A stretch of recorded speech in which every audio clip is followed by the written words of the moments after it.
Welcome to a brand new Legacy Leagues podcast where we're going to be taking a look back at some of our favorite games that have happened over the past nearly 4 years of Legacy Leagues action between Connecticut and the Rhode Island Leagues. Our first game might be the best comeback we've ever seen, that's for sure, and maybe the best one we'll ever see between Lob City and the Werewolves in the Winter 19 finals.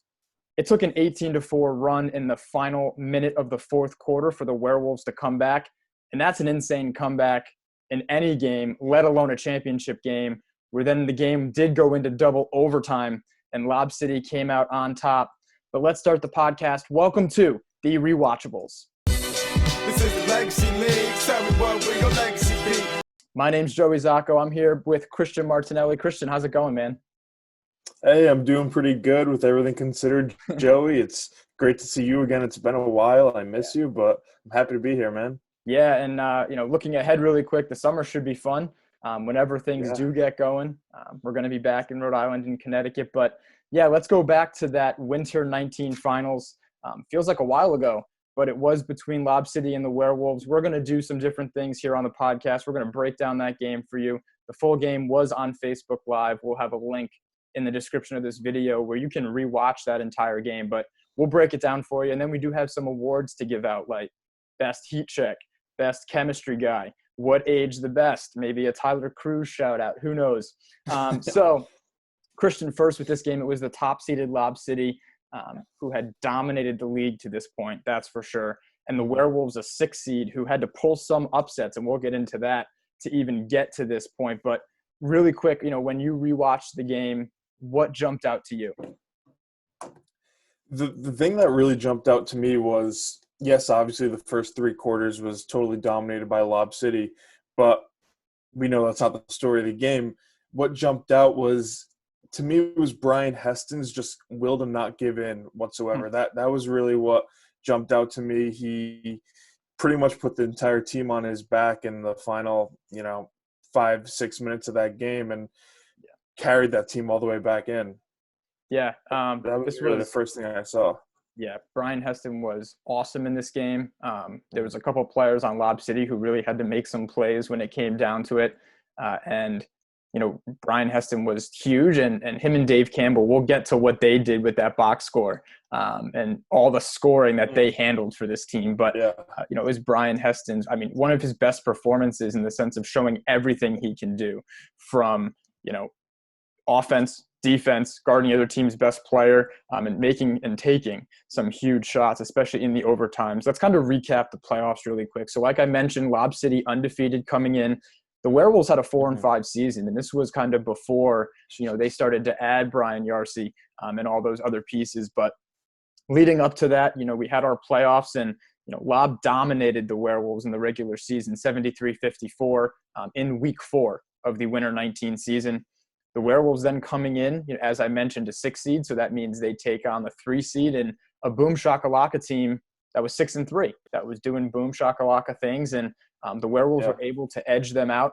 The classic Geno airplane highlight after Connor Harrington dunked on Boom to kind of seal that upset win and get them into the semifinals. We'll kind of finish with the Werewolves here. They then take down the halfway crooks. And, I just like torturing myself rewatching these games that just, kill me inside. But that was the halfway crooks. They were 8-1 that season. Their lone loss came to Lob City in that season. And they had Brett Cody and Dylan Lincoln missing from that semifinal game. But you have to play who's there. And the Werewolves did. And they took care of the halfway crooks, upsetting the 2 seed there to get to the finals and face off against the undefeated Lob City.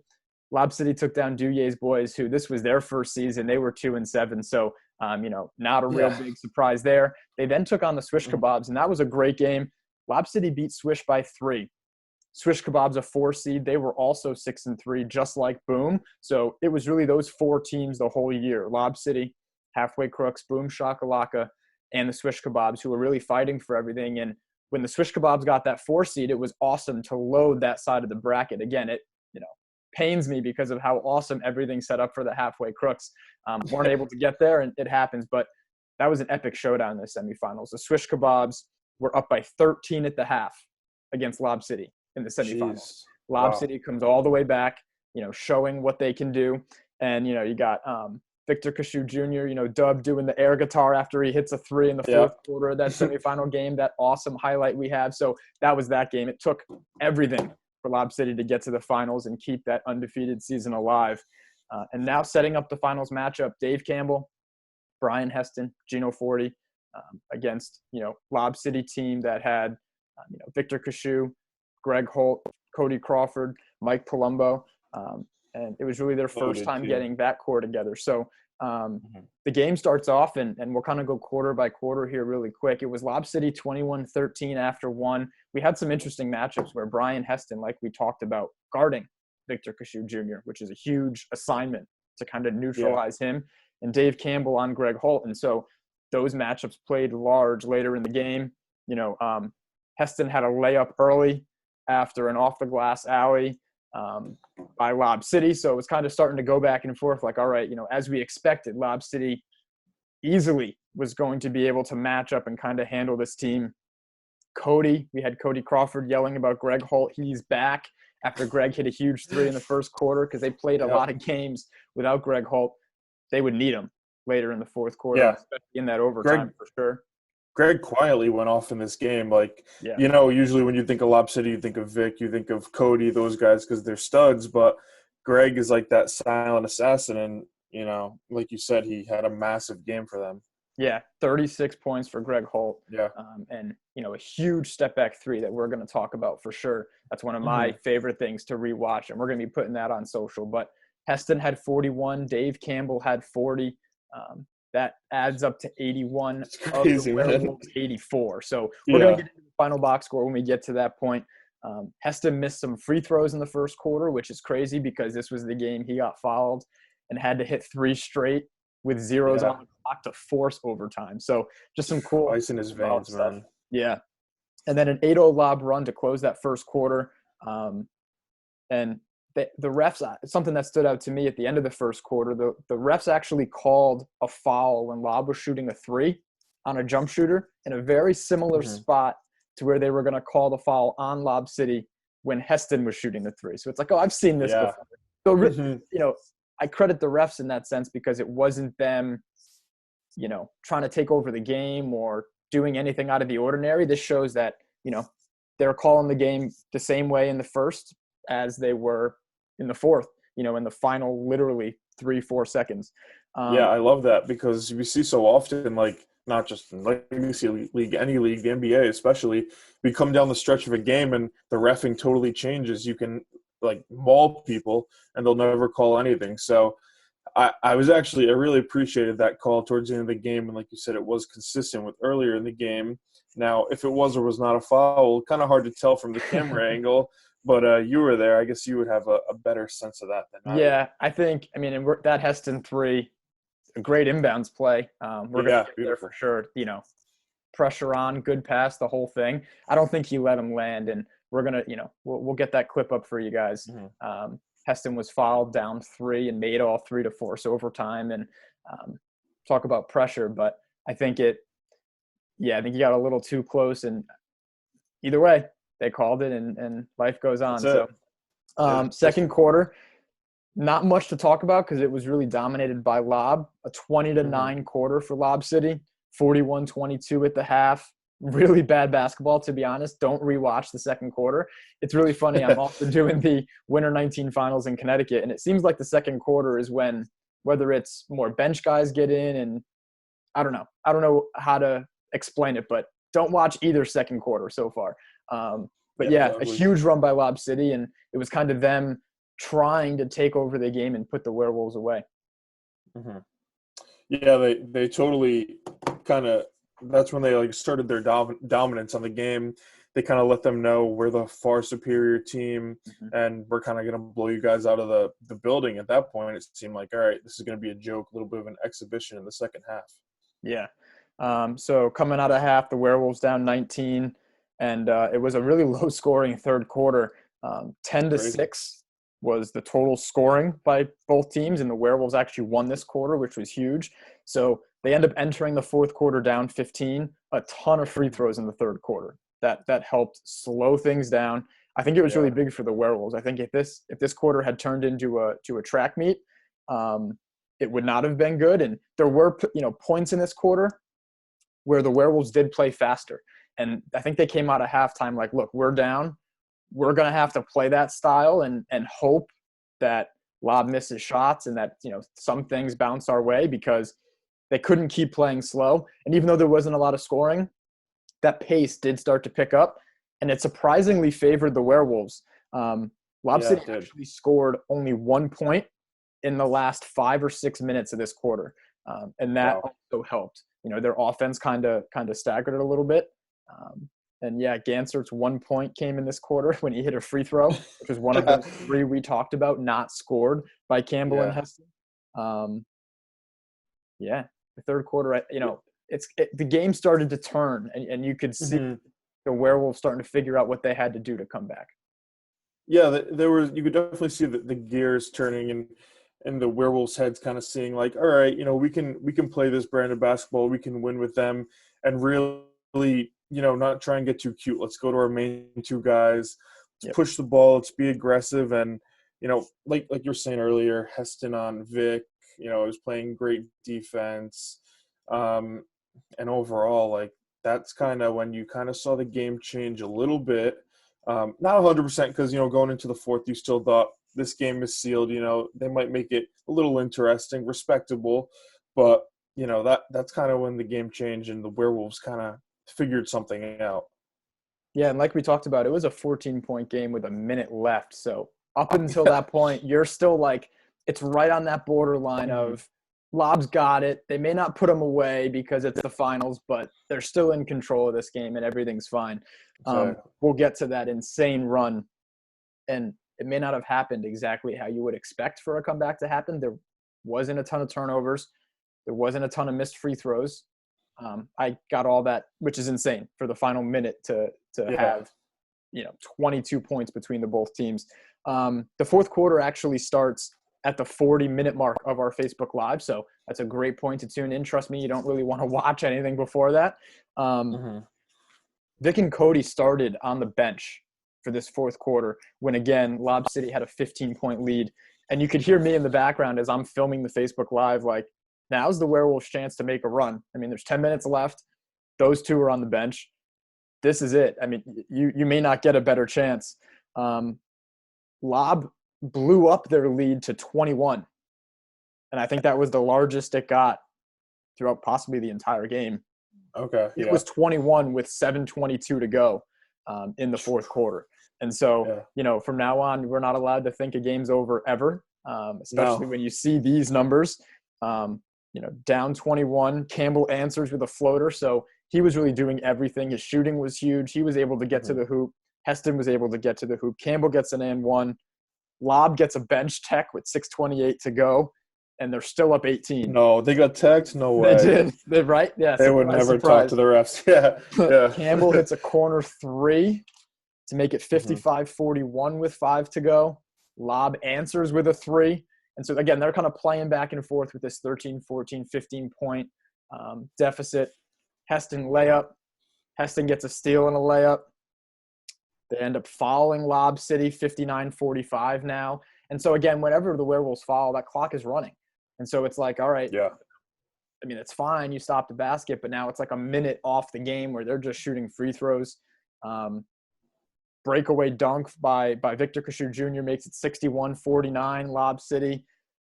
And then we kind of start seeing, I kind of put a star here. They cut it to 9. The Werewolves cut it to 9, 61-52 on a Campbell 3 with 2:48 left. So you're like, all right, they got it to 9, under 3 to go. Yep.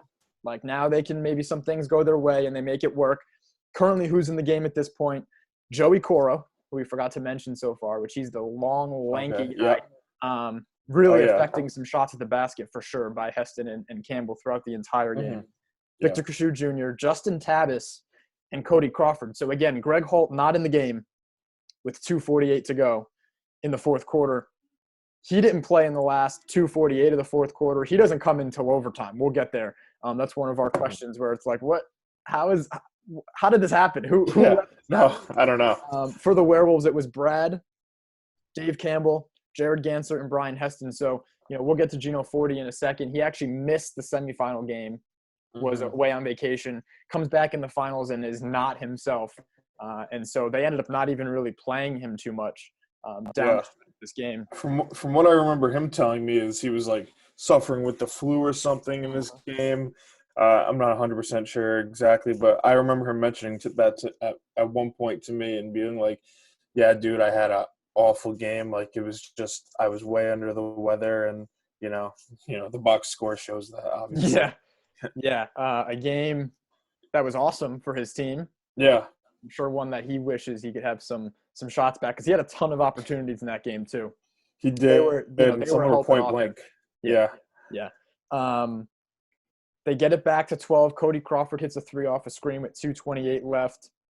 Then it kind of goes back and forth, and they bring in Connor Harrington for Brad. And so with like 2:30 left, they're trying to go with that length, that speed, and make sure they get those rebounds. Heston misses a 3 with 1:48 left, and Lob City up 12. Coro gets a layup. So, again, it's back to that 14-point margin with 1:24 left. And that felt like the absolute dagger. Right. You're to like, me, I was like, that's it. That's right. it. Yeah. Minute They 24. gave a good fight. That's it. Yeah. Right. Cody gets fouled. He makes them both. So now it's back to 14 after Heston makes a dunk. And then Dave Campbell gets a 2-point basket. I think it was a little runner. 68-56. Cody's fouled and makes the second free throw to make it 69-56.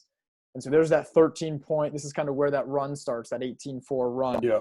Heston hits a 3 to cut it to 10.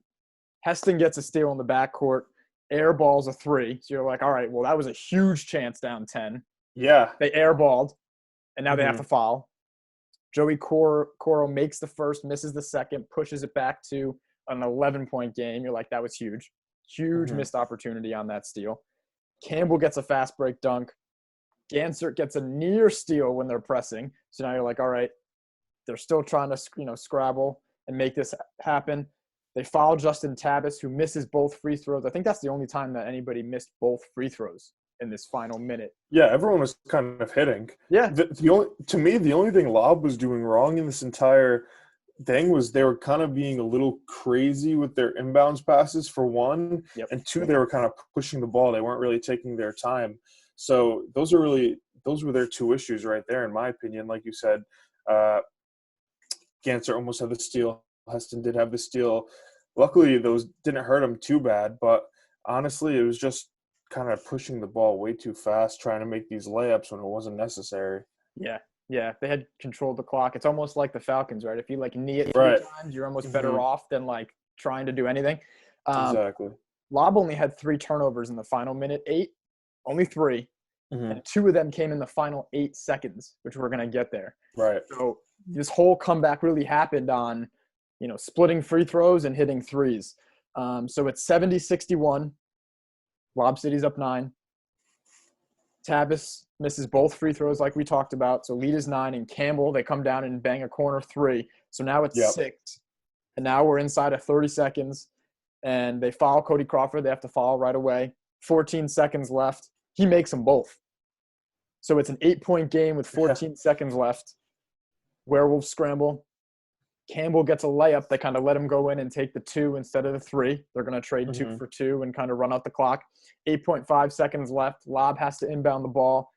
And then Justin Tabas throws it to the ref like he's going to check it with the ref. And it was a made basket. And so the ref kind of steps out of the way, and Tabas ends up throwing it away, trying to give it to the ref, which was a crazy play. I was trying to figure out what was going on, because I was like, why is Lob arguing? Because what I thought was happening is I thought whoever, I think it was Crawford he was trying to pass it into. I thought Crawford was trying to get position. He kind of juked him out, went one way, passed it the other. No. But now that makes a lot more sense, because the pass was directly to the ref, not even near Cody. And, yeah, that's absolutely insane play. And that's one of their 3 turnovers, which is just a fluke. Okay. A crazy thing. And so now 8.5 seconds left. It's a 6-point game, and the Werewolves get the ball back because on a made basket, the ref doesn't touch it. And so it's actually the right call. So they were just trying to, kill some time. I don't know. Heston hits a 3 at the top of the key after a Lob City timeout. And so they come out of the timeout. Heston hits a 3. So now it's a 3-point game. So Coro close. tries going deep to Cody Crawford, who then loses it off his knee as he's trying to go in for like the layup. Yeah. Like rather than get fouled and pull it out, Cody Crawford Right. the layup and they make a play and it goes off his knee. So now the Werewolves have the ball down 3 with 1.3 seconds left because Lob City was going for a touchdown. Like you would take that if you're the Werewolves after everything that's happened. So they call timeout. The ball advances to half court, 3-point game, 1.3 seconds left. You really only have time for, a dribble and the ball's got to go up. So it's really hard to get a 3-point shot. They do a stack at half court and Heston fades away to the right wing in front of the bench. So they're inbounding across from the scorer's table. So closest to the camera. And you're staring at the scorer's table and the benches. And Heston fades right wing towards the bench. Good pass. It was a great pass, yeah. And then he's fouled by Douche, they called him. So Mardouche Mondestil, and he's like a one-time Lob City, but he was in. He had some huge plays in that game. He hit a 3 earlier in the fourth quarter, I believe, and he's going to make a play in overtime too. But he doesn't really let him land. They call the foul, and they make 3 free throws. Heston makes all 3 with no one on the line to send it to overtime. And like I mentioned, an 18-4 run in the final minute 8. Now we're going to overtime. So now the place is going crazy. It's not like the Duyes boys finals, but it's close. There's a lot of people there watching. You can definitely hear it. And now it's 72 all as we head into overtime. That fourth quarter, you can't predict that. No, just going back to that last play with 1.3 seconds left, I don't know who drew that play up, but I thought it was genius, if you have a guy that can make that pass because you expect everything to be coming towards the ball because you only have, not even 2 seconds. So you expect it to be a short pass. And, Heston gets through all that traffic. He gets free. The pass is on the money. He gets up a good look. And like you said, you were there. He didn't really have room to land. So I have no issue with that call at all. Actually, I actually like it because you got to ref until the end, and then, man, those free throws are clutch. He didn't even look concerned about it. It looked like he knew he was going to make them. He put them all in, nothing but net, and didn't even blink after he made them. He was like, "Yeah, that's what I do." Yeah, great body language, and I forgot to mention Heston's 3 almost went in. Forget it was close. It banked and hit the rim, and almost went in.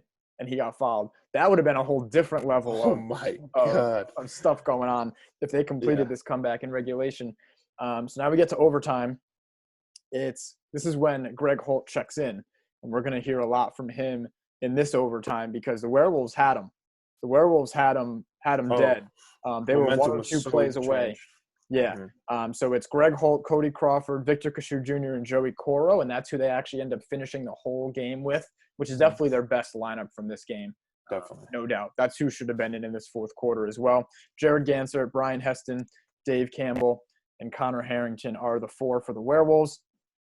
So Connor Harrington wins the jump. So now the place is going crazy, all the momentum. We had the court kind of shifting, and it's really fun. It's obviously easier when you're there to feel this, but there's that metaphor of it's like an uphill for one team and downhill for the other. And a lot of times Lob City can do that to a team where it feels like they're coming downhill at you and you're fighting uphill. It's so hard to score against them. The Werewolves were able to flip this, and they had a lot of momentum entering this overtime. I'll never forget, the place is going crazy, and I'm like, all right, do I really want to give this thing to the Werewolves? Not really. I'm not. Not really. We have our beefs. No, I don't want to do this. They win the tip. Brian Heston gets the ball, dribbles down left wing, pulls it, and banks in a 3. And 3 points in a 2-minute overtime is 10 points. It's so hard to score. Huge. They end up scoring 10 points each in this overtime. So that's its own separate super high scoring. Yeah. But he first possession banks in a 3, place is going crazy. All the momentum's with the Werewolves. And I'm over here freaking out. I don't really want to do this. I like Brian Heston, but I'd prefer not to have to do this. Then, so it's Werewolves by 3. Lob City has the ball. They're still composed because they're a really good team, but stuff's starting to fall apart. Heston blocks Greg Holt at the rim on the other end, so it's even more momentum building now. And then Heston comes down all the way down, almost has a breakaway, and gets fouled by Joey Coro. So now the Werewolves can almost go up by 5, here in overtime. And what really stood out to me while they're all at the free throw line, and Heston ends up splitting the free throws to give him a 4-point lead, Lob's body language at that free throw line was not great. A lot of hands on the knees, a lot of looking at the refs versus trying to figure out how to correct it themselves. And that's I was like, oh no. When people's body language changes, especially when they're not professional athletes, normally is a really good sign of what's going on. And, ended up being down 4. I'll keep going quick, then we'll get to you. Dub lays it in at the other end, which is a huge drive. And he goes right down, lays it in over everybody. So that cuts it to 276. Aggressive. Yep. Big play. Cody Crawford trucks and goes into Jared Gansert. And so there's a little scrum there, which was we didn't know if it was aggressive going for the ball. Was it not? Gansert ends up missing both free throws. So that's huge. Still a 2-point game. Greg Holt goes in and forces a layup. He misses. Heston comes down and gets a layup. So now there's 1:10 left, and it's still Werewolves by 4, 78-74. Coro gets fouled going for a dunk by Connor Harrington. He makes them both to cut it to 2 with 1:10 left. A near turnover, but Heston ends up getting a floater. So now Heston's doing it all. He's hitting a 3. He's blocking a shot, driving to the basket. He had 8 points in this overtime, 8 of their 10. So he's doing it all. He hits a floater, brings it back to a 4-point game, 80-76. Then Greg Holt comes down. Talk about ice in your veins, man. Step back 3 over Heston. Everyone just goes, oh, crap. You can hear that in the whole place. Lob actually takes a timeout after that. Sick play. I owe Greg Holt for that one, because if that doesn't go in, I think we have a different champion in the winter of 2019. But that does cut it to 180-79. Lob ends up taking a timeout. That's their lone timeout of the overtime. So that's a questionable call right there. 52 seconds left, down 1, and you burn your 1 overtime. I know you can't, I know you want to make sure you have things under control, but you might need that later. The Werewolves come out of that timeout, and Lob forces a travel, so they end up turning it over. And Greg comes off a pick with Joey Coro and gets right in for a layup. So now it's actually Lob by 1. They erase that, 6 straight points, erase the deficit, 81-80. Lob City. Campbell gets a layup after Lob tries to press. The Werewolves break it. It's a pretty easy layup for Dave Campbell. And then 82-81 Werewolves now. And Greg Holt misses a floater. Victor Kashu gets the rebound, is fouled. He splits the free throws. Heston gets the second free throw rebound. They call their 1 timeout with 7.9 seconds left. So now Werewolves have the ball, tied game, 82-all. The first overtime, doesn't get better than this. They come all the way back. No. Now you get a shot in a tied game to win it. It was a floater going left, 13, 14 feet tough away. Shot, really, really tough shot. He's gonna make that 1 time out of 10 at best. He just got he got stuck too deep into the clock, and then he just kind of had to throw something up. And he wasn't in rhythm, because when he was in rhythm that entire fourth quarter and overtime, he was not missing. Right. So Lob did a great job to push him off his spot and to get him to take that shot. Yep. And so the runner misses, 82-all. We go to double overtime, and I say it a lot where Werewolves had their chance to force overtime. Okay, now we're in overtime. They have their chance to win. They don't win. You can't keep, pressing reset and pressing your luck. And I think I said at some point, the longer this goes on, the more it favors Lob City. 100%. You got to take advantage of those chances, and it's super hard to do that. Holt had all 7 points in the second overtime for Lob City. Off. Yeah. And so Holt gets fouled on a pass. He actually misses both free throws, so it's still a tied game. Heston misses. Holt comes down and gets a layup, 84-82. Campbell gets fouled and splits his free throws, so it's Lob by 1. Gansert tries to take a charge, gets called for a block. Greg Holt misses the first and makes the second, so it's Lob by 2, 85-83. Dave Campbell gets fouled, splits the free throws, 85-84. Lob City still leads. Brian Heston switches his assignment and, is on the other side of Greg Holt now guarding him. He ends up fouling Greg Holt here, who makes both free throws with 25.8 seconds left, 87-84 Lob City. Greg ends up getting a steal on a pass that's going like across court and actually breakaway dunk, and that ends up being the exclamation point. Again, that's when I was like, Greg, and he goes down and puts the dunk down. Coro ends up bumping Heston. Heston misses both free throws, unfortunately. 89-84 ends up being the final score.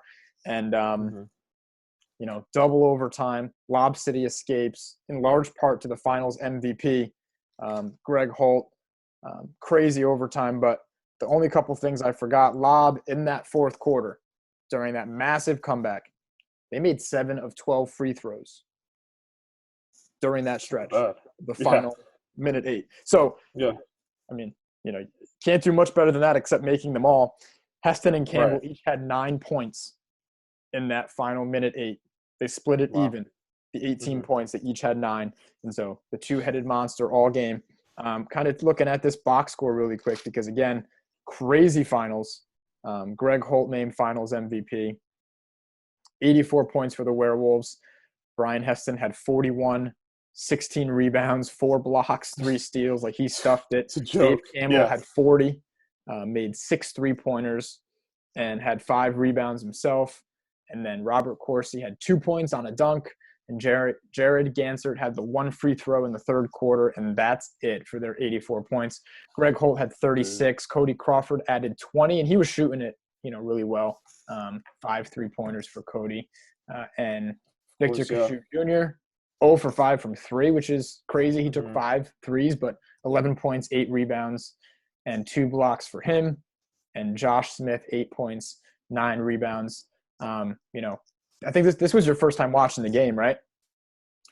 It was, yeah. It was my first time watching it, and it was pretty awesome. Like, obviously the first half was definitely stale, but then when we get to the latter part of the game, dude, it was awesome. And like you said, when we get to the second overtime, it wasn't going to favor the Werewolves because the cream is always going to rise to the top there. And like we're going over this box score, we see it. 2 guys literally made any impact for the Werewolves. It was a 2-man show. Gino was sick. No one else really did much besides grab a few rebounds.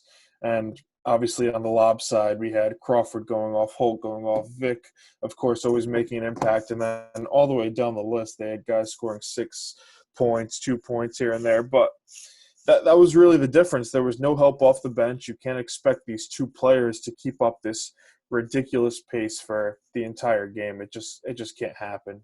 It's not feasible. They scored 81 combined of 84. I've actually never seen anything like that in my entire life.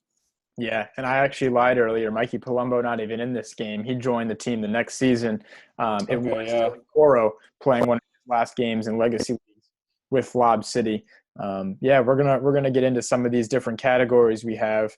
I think a really great one to start with is the most rewatchable sequence or play. And so we can decide on one, but the 2 that stand out to me, I would say Brian Heston in that first overtime. We talked about the bank 3. He had the floater going.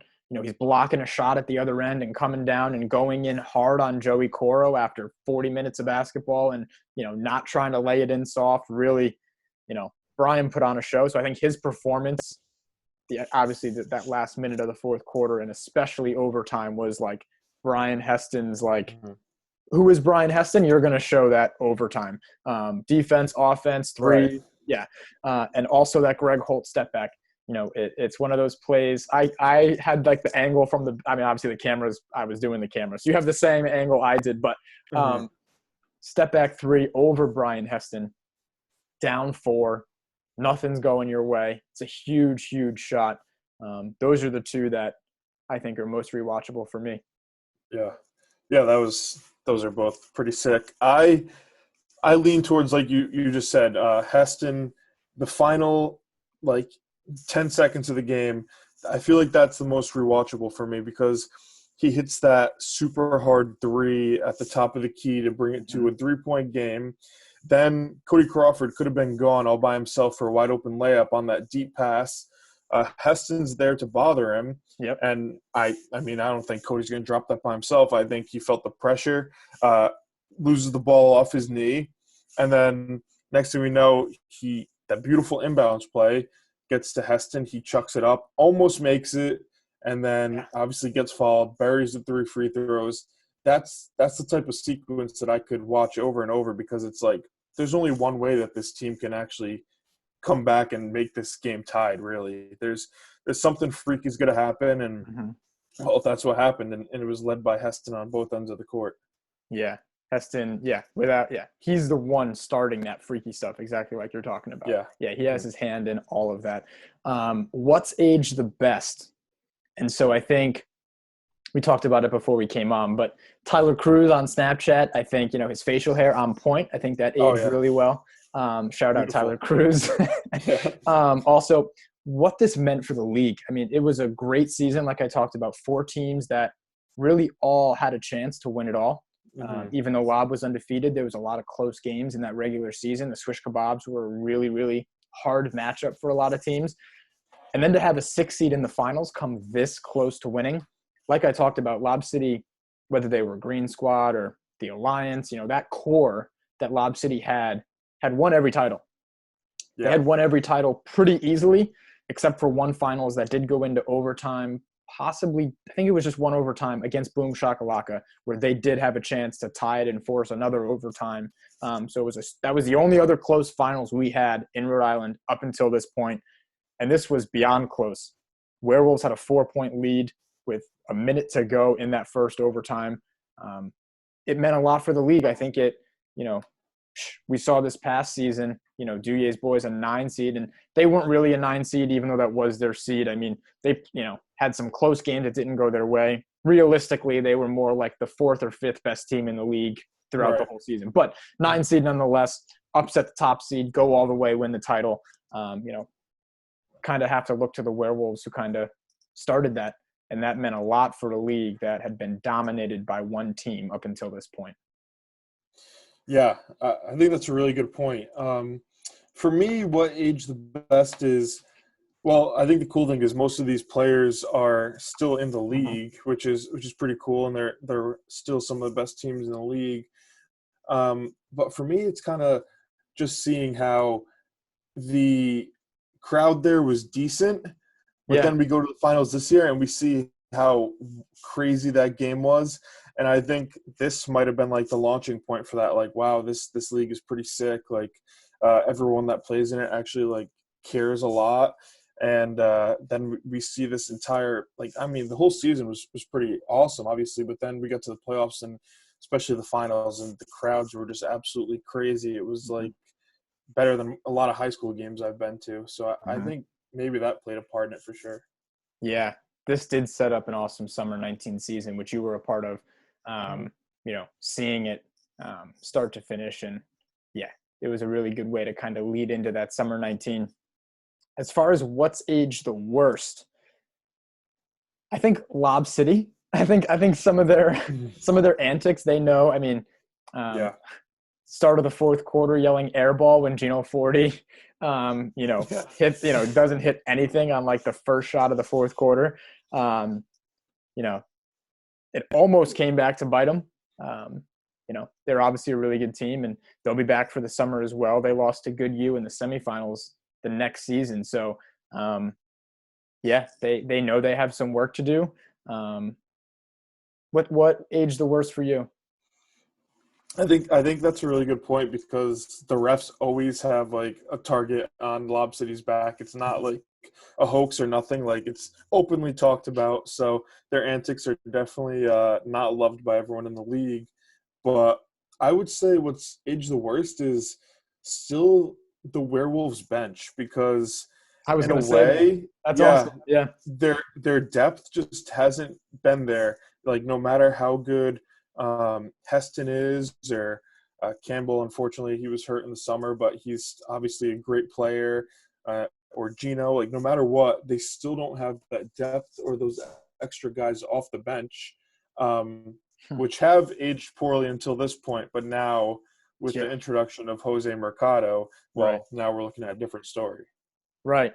And it's, up until this point, that had been a storyline for the Werewolves. Like, yes, they have, Dave Campbell and Brian Heston, and Gino Forti shows up. They're awesome. And it's like they need one more piece to show up. And we were talking about that all season, even the season before.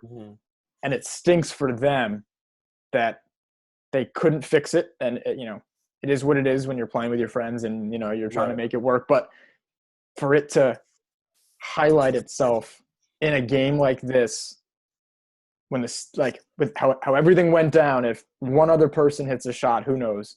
Or, for it to highlight itself in the finals, when you're that close and you get 40-point performances from Heston and Campbell, it makes it hurt that much more. And, I know that they've been trying to fix it. Yarcy over the summer was a great addition. And now, like we talked about, Jose Mercado, allegedly, I guess we technically have to say that until everything's submitted, but Jose Mercado joining the Werewolves, and Dave Campbell will be back, which is awesome. He got injured in the second or third game in the summer, but it stinks for something like that to have to really highlight itself, is like the best way to put it, in a game like this. I think the jerseys age the worst too. I mean, I know you're used to the new fancy ones, which isn't fair, but these were super cool at the time, and they had the logo on the back, and it was awesome. And after one season with the new jerseys we have, going back, I'm like, God, those stink. those are so bad. But that's how it was. That's what we're looking at. This one I didn't even write anything down for, so I'm super curious what you have. The greatest what if that you can come up with, or sliding doors moments. So kind of just to explain this, obviously we're taking a lot of stuff from, The Ringer and Bill Simmons' podcast. But for example, what if James Harden was never traded? That would be a huge what if, or sliding doors. Then it would impact this. Would Kevin Durant ever leave? Would he have gone to the Celtics instead? If he had, if the Thunder had won a title with Harden, does he then go to the Celtics instead of the Warriors? It impacts a whole bunch of stuff, sliding doors. What's the greatest what if from this game for you? For me, the greatest what if has to be Heston's driving floater at the end of overtime. Because if that drops and they win the championship, we could be looking at a totally different deal with this team. They could be getting, tons of people might have wanted to flock to their team after that, instead of, like we just talked about, bench being an issue for them. So if that shot was to drop, it would, one, be like an iconic video moment for legacy leagues as a whole. And for two, it would have just been such a sick moment and probably would have helped their future as well. Yeah. Kind of goes right along with if Greg doesn't hit the step back three, very similar what happens the rest of the game and how that impacts the rest of the league or future teams. Yeah, I think that's definitely the best one. What if Lob City takes care of the ball or takes a knee, burns the clock? The best heat check. So we do need a player to name this after, and Cody Crawford didn't do enough in this game for it to be the Cody Crawford Heat Check Award. But like I talked about, I think some nominees for the best heat check have to be Brian Heston, even that last 10 seconds, and then into that first overtime. That's a real heat check. Heston and Campbell each scoring 9 points in the final minute 8 of regulation. They both were on fire really the whole game, but it magnifies itself at the end of that fourth quarter when they both kind of just go off and don't miss. It could be anything though. It doesn't necessarily have to be a player. What's your best heat check? Yeah, honestly, it's hard to go with anything besides the two of them splitting those 18 points at the end of the game. To me, it was like name one after both of them. I know Holt went off in double OT, and Cody Crawford is like a walking heat check in normal games. But for me, in this game, it was like Heston, I'm checking that, bang, he made it. Campbell, I'm checking that, bang, he would make it. Honestly, that's what they were doing. They were coming up the court. They were either getting to the hole or they were pulling up from three, and when the game really mattered, they were hitting at like a 75-80% clip. It was crazy. It's hard for me to name it after anyone on Lob, because for when the game really mattered, no one was really on fire. Right. Yeah, I think those two definitely take it for this one. their performances. And Greg Holt, nothing to sneeze at, 36 points on 13 of 26 shooting. So, he had a great game as well, shooting the ball. But his was like more spread out, again, until that double overtime when he scored all 7 of Lob City's points. Greatest coaching fuck up. And we're going to call this the Chris Radzinski Award because in the finals of the I had to, have fun with it. He will hate this award. But greatest coaching fuck up or the Chris Radzinski Award. I think not having Greg Holt in the fourth quarter. I think whoever, the Werewolves actually have coaches. You can see them in the video. They're like in their polo and khakis and they're all good to go. Lob City, not so much, but they kind of coach by committee almost. Not having Greg Holt in at the end of the fourth quarter, they corrected it by starting him in overtime, which is awesome. And who knows how that conversation went. But I think that has to be the greatest. I just don't know how that happens. Yeah, I think that has to be any other coaching stuff that was shocking? To me, it was just at some point you got to be able to shut down 2 guys. So I feel like they should have made some sort of adjustment defensively because, like we said, it was 81 points from 2 guys. Whether you're throwing an extra guy at whoever one of them has the ball or you're boxing one of them, triangle and tuning them, whatever it was, some adjustment should have been made because if you really wanted to stop 2 guys, you could have stopped 2 guys and blown that game out of the water, in my opinion. Yeah. Yeah, and it almost cost them not adjusting in that way. The best chemistry or bench guy. And so I think Josh Smith does a great job. I know he played a lot, and we mentioned him in the box score. The Werewolves coaches are always hilarious with their clipboard, and they're like over there clapping. And you can tell at the start of overtime, I actually get a really good shot of the Werewolves bench when Heston banks in the 3 right off the tip, and Gino and everybody's going crazy on the bench. That's probably one of the best bench moments. But did you have a better bench or even chemistry guy? The bench guy, like it's kind of a hard thing, but even like a chemistry person. Right. Well, I'm not sure 100% sure if Coro came off the bench or not. Definitely, like you mentioned, Werewolves coaches, I think they did a great job. But I'd say Joey Coro, honestly, he had 6 points and he was definitely a presence inside, 7 rebounds. The bench from both these teams wasn't amazing. But I'd say it would be Joey Coro if anyone. If we were going by chemistry, it would obviously have to be the two guys on the Werewolves, being Heston and Campbell, of course. Yeah, for sure. So this one's kind of tricky always, and we can always skip it. Best half-baked big picture take. So this would be something that you didn't really put a lot of thought into. It's half-baked, not fully baked. It's not a full cake yet. Still, but a big picture take. And, I think Lob City to this point, I'm sure entered the game thinking they were going to dominate. And so, how do you come into a game like that over and over and over? And especially coming off that swish win I talked about, down 13 at halftime, all that. Big picture take. It was huge for them to keep that dynasty going. And this was kind of the start of the collapse of that dynasty. And so, You have anything for this one? It's tricky.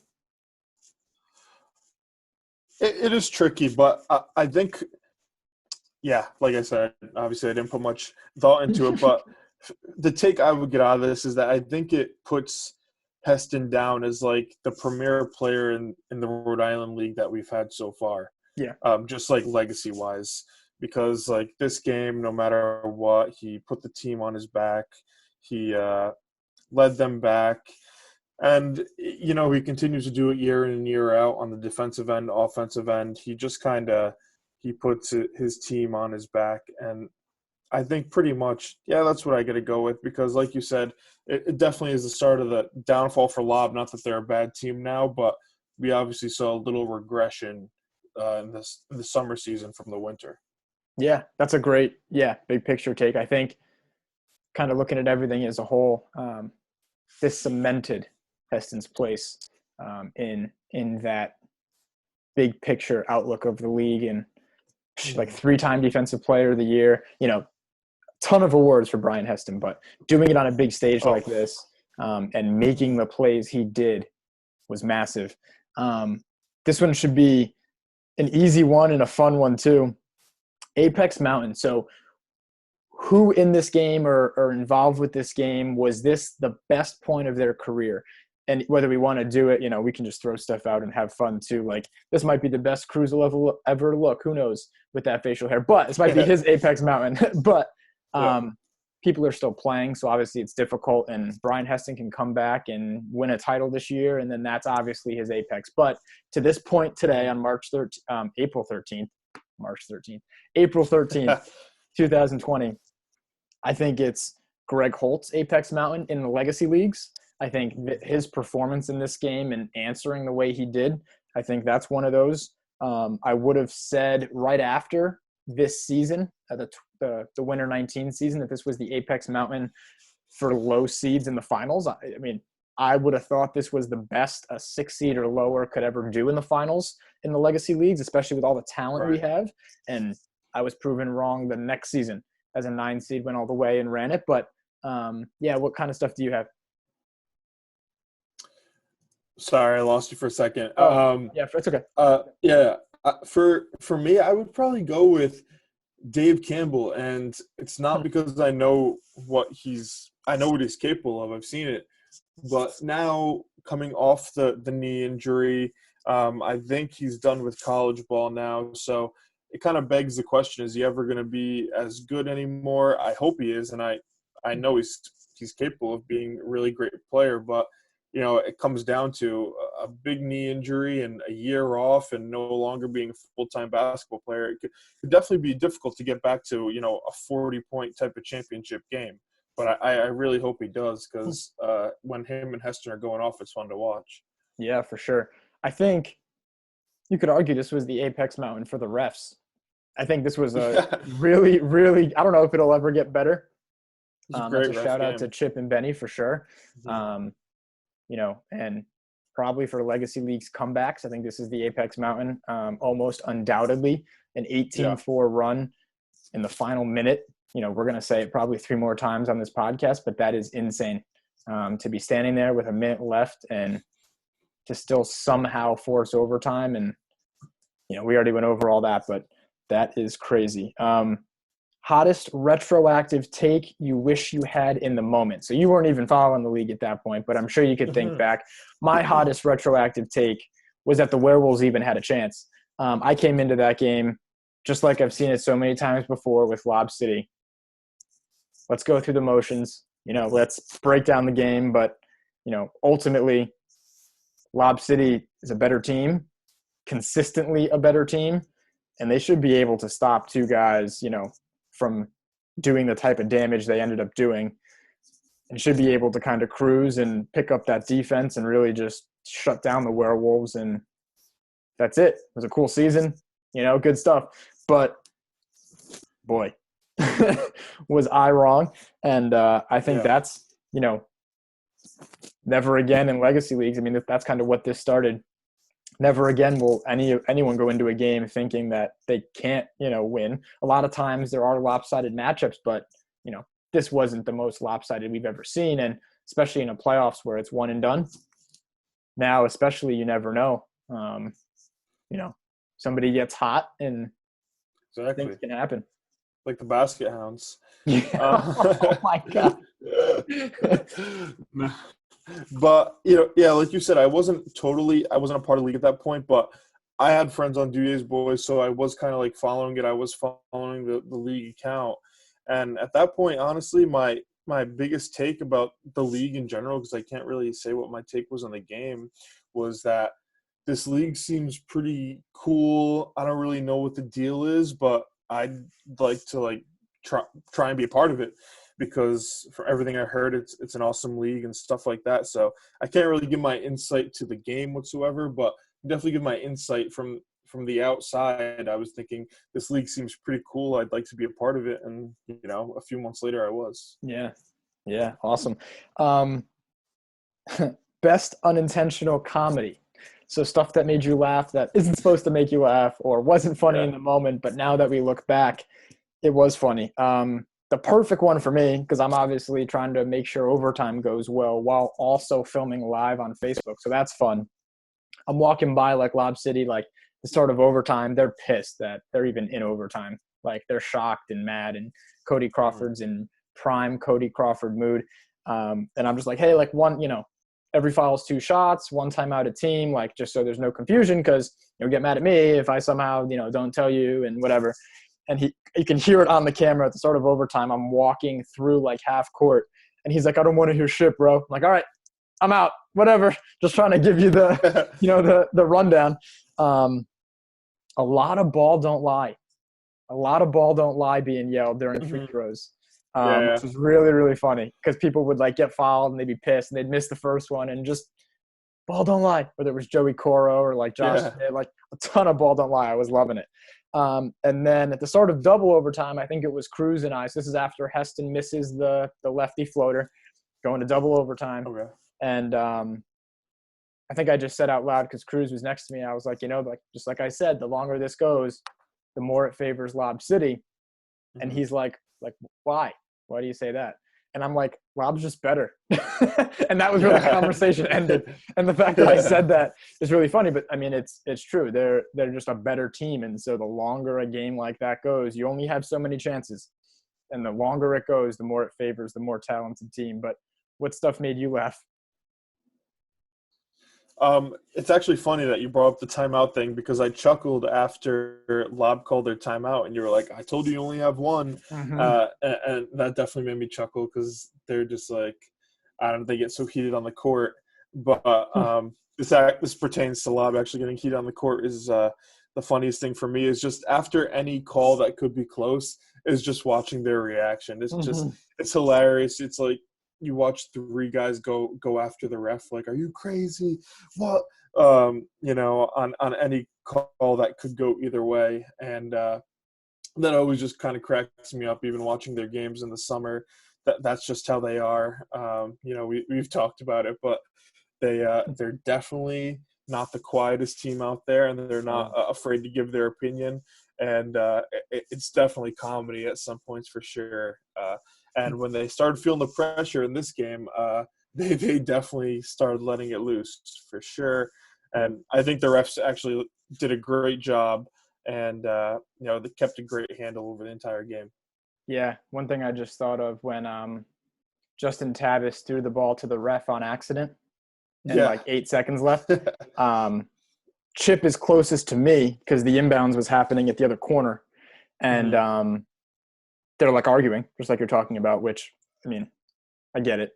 And so at that point, they've already played 3 and 0.99 quarters of basketball. So, everyone's already like, shut up, play the game. Like, we're not doing this. Mm-hmm. And so Chip is like, if you want to ask me a question, call a timeout. And so Cody goes, all right, timeout. And they call timeout. And then Cody comes up and talks to Chip, like literally like so nonchalant. And I was like, Chip, rookie mistake, man. You got to know if they have a timeout or not before you say that, because we'll take one just to come over and ask some questions. So I was dying. Absolute ball busters, but it's hilarious. Yeah, classic. No, Cody, and he's admitted this, so I have no problem saying this. Cody's a great dude. I like Cody. Oh yeah. Great whenever a game starts and he's involved, like I no longer like Cody Crawford. But literally, when the game ends to when the next one starts, Cody Crawford's great guy. Oh yeah, good dude. But him and Vic, like those guys are like big competitors. So you definitely get a different version of them on and off the court. Right. Once the horn sounds, like all right, I'll talk to you. The last one before we kind of do some final thoughts is probably unanswerable questions. Mm-hmm. So I don't even really come up with any, but we can kind of throw some around on the spot, and people can comment or, tweet at the league any questions or, stuff that we may not even be able to answer. But yeah, I mean, like, well, what was Justin Tavis thinking? Like, we kind of know what he was thinking, but man, in that time, like, it's a huge turnover that probably will never happen again in legacy leagues. But like, man, Like, how does that happen? Or even some of the plays that Lob City made in that final minute. Like, any questions that you had that were like, I know I can't answer it, but God. Right. I'd like to know, like, Lob City's thought process when you're up 14 with like a minute left. I'd like to know, what's the feeling on the court? Is it because it looked very nonchalant, very we've got this type of thing? So I'm definitely interested from their point of view to be like, were you guys feeling comfortable? Were you guys tense? Like, what was the deal there? Because it definitely, to me, just kind of seemed like a little bit of a lackadaisical approach to the last final minute and a half of the game. I know I'm not on Lob, but definitely comfortable, and maybe too comfortable for, anything can happen when it comes to sports. But yeah, this was awesome. Any final thoughts? I mean, I need sports, so I was like, cool. How can we like watch sports? Yeah. Like, this was awesome. But last thoughts. No, I was just happy because up to this point, I've only heard about the game. I never watched the game. So it was great, honestly, to go back and watch it. And like you said, we don't have sports right now, which is absolutely killing me. But this is definitely something that was great to do, because that was a legitimately like awesome game. On any level, I'd watch that type of game, and especially legacy leagues. And just kind of watching how it seems like, even though I knew what the result was going to be, still watching it, you're like, how does this happen? Like, what changes? What are the plays that happen? And just seeing what Heston and Campbell did down the stretch was pretty amazing. And then Lob City kind of just having the balls to be like, all right, momentum's not in our favor, but we're going to come back right now. We're going to show who the best team is. And Greg Holt taking over at the end, just honestly, it was pretty unbelievable. Yeah. A lot of – I know what happens, and I know we're going to overtime. But what? Like, is the score really that right now? Like, right. And so that's why, it was super cool to go back and, I lived it. So it was cool in the moment, obviously, to experience something like this. It's a different kind of cool to go back when you know what's going to happen and watch it. Like, okay, I know we're going to overtime, but it's going to happen now, right? Like, they get that steal and then Heston airballs it. And you're like, oh my God, they airball it and they like, we're still going to go to overtime. Like, really? Like, right. How is this that's what happen? I kept saying. I was like, wait, how did they miss here? And how did they make free throws here? And how do they still go to overtime? Like, when he missed that step back, I was like, I think I'm watching the wrong game. I'm like confused. They still made it happen. Yeah. This was a lot of fun. More rewatchables to come for sure. If anyone has any game suggestions, we're going to be posting all over, but you can always tweet at us or message us, whatever, at legacy_leagues. Just trying to fill some time before the summer 19 season starts. It's supposed to start in June, may get pushed to July. Hopefully it doesn't get pushed to the fall. Like, I still want to do something this summer for sure, but a lot of unknowns. So in the meantime, we're just going to kind of relive some old moments and, start some conversations, make some new enemies, and, start some Twitter wars, which is the best thing. I think we all need that at a time like this. But Christian, stay well, stay healthy for sure. I'm sure I'll be seeing you again. And thanks for coming on. Hope you had fun. I did. It was cool rewatching. Anytime. Cool. Yeah. This is the first episode of the Rewatchables. Stay tuned for more, and thanks for watching.